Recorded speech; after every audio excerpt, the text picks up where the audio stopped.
Au début, on a un plan d'ensemble sur Thomas qui est en train de charger le vélo. Ouais, je vois les deux. Après, on a un plan américain sur un enfant qui aide Thomas à charger. Ok, allez, je te suis. Quand la planète va mal, nous les enfants, on ne sait pas quoi faire. Ma sœur à moi, elle est absorbée par les écrans. Pourquoi les adultes échouent? Qu'est-ce qu'on peut faire, nous les enfants, pour l'écologie? Plutôt utiliser les éoliennes, les panneaux solaires. Arrêter les suremballages. Bonsoir Océane. Bonsoir Pierre Bécu, vous êtes le réalisateur de ce documentaire Graines d'espoir, un documentaire qui met en lumière donc le pouvoir de la jeunesse à travers, Océane, une idée assez originale. Oui, alors je vais expliquer un peu le projet. Vous êtes allé dans 8 écoles à travers le monde, du Burkina Faso à la France en passant par Madagascar, d'âges différents, les élèves, et vous leur avez donné du matériel pour le filmer. Alors on le voit sur ces images, ils découvrent leur outil de travail. Bien sûr, vous leur donnez quelques cours et le mot d'ordre était... Exprimez-vous, soyez vous-même. Il fallait qu'ils filment quoi? Il fallait percevoir, ressentir, créer, partager.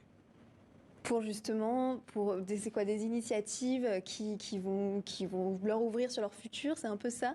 Alors ça a l'air un peu bizarre, mais en fait, on se demande comment on peut passer autant à côté de la jeunesse, en fait, puisqu'il faut que cette jeunesse participe à la construction du futur. Donc on leur a proposé de participer, mais de créer aussi à travers les caméras, les micros, le langage cinématographique. Alors Champigny-sur-Marne, je crois, en région parisienne notamment, il y a aussi Madagascar et il y a aussi le Burkina Faso. Vous avez voulu qu'il y ait un échange parfois entre ces écoliers. On le voit par exemple entre la France et le Burkina Faso. Quelles ont été les réactions des enfants? Alors il y a eu un gros travail préparatoire pour déjà qu'ils apprennent à se connaître. Et donc échanger les cultures, même si elles sont mixées forcément maintenant dans notre pays, heureusement. Les cultures, le mot est bien trouvé, au sens propre comme au sens figuré. Voilà, et donc ce travail préparatoire leur a permis de choisir les thèmes qui les intéressaient le plus. Ils ont aussi participé au montage, ils ont choisi les scènes eux-mêmes, et puis au final, ça donne un côté mosaïque assez impressionnant, mais c'est surtout cette conscience universelle qui naît à travers la jeunesse. Nous les adultes, on est pas trop fort là-dessus pour arriver à ramer dans le même sens, l'humanité entière. Et les enfants, je pense qu'ils ont beaucoup de leçons à nous donner là-dessus. Justement, il y a beaucoup de thématiques abordées. En effet, l'agriculture, le vivre ensemble, les nouvelles technologies aussi. Et le fait que ce soit eux qui filment et pas vous qui filmez la jeunesse, ça change quoi? Alors c'est important aujourd'hui, je pense, de réconcilier les technologies, c'est-à-dire de donner du sens aux outils numériques. Et bon, il y a les outils numériques, mais il y a le langage cinématographique. Et d'un autre côté, un rapport sain et je dirais positif vis-à-vis de la nature. Voilà, c'est la bande passante qu'on leur a proposée.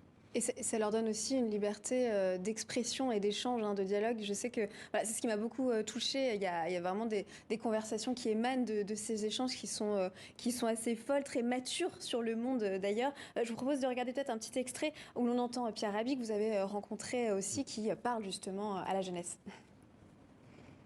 C'est ça la première pas de l'écologie, c'est que les êtres humains s'entendent. Parce que s'ils ne s'entendent pas, ils peuvent manger bio, recycler leur eau et s'exploiter mutuellement et se détruire mutuellement. Les enfants ont le droit de s'exprimer en lieu public. Ils ont aussi le droit de donner des conseils à les personnes plus âgées qu'eux. Ils ont le droit au respect, même s'ils sont pauvres ou faibles. Pourquoi les adultes échouent?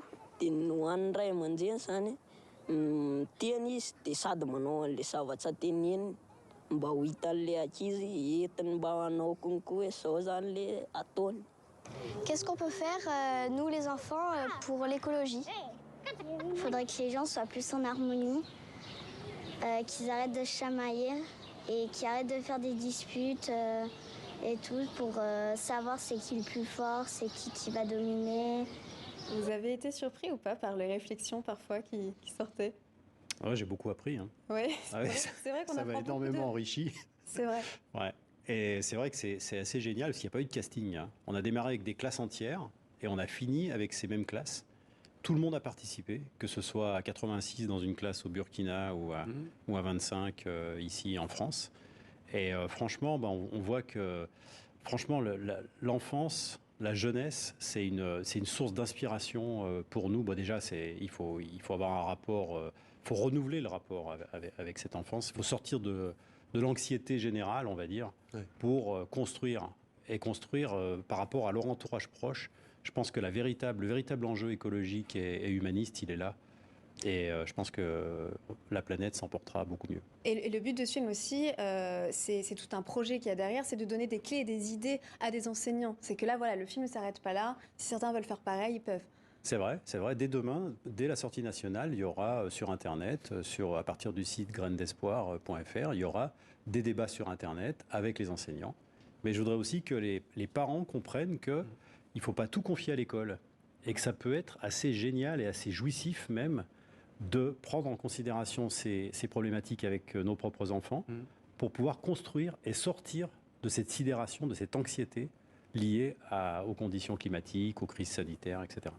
Eh bien, merci beaucoup à vous, Pierre Bécu. Merci beaucoup, Océane, pour cette découverte, donc sortie nationale. Demain, vous le disiez, en France. Merci beaucoup d'avoir été notre invité.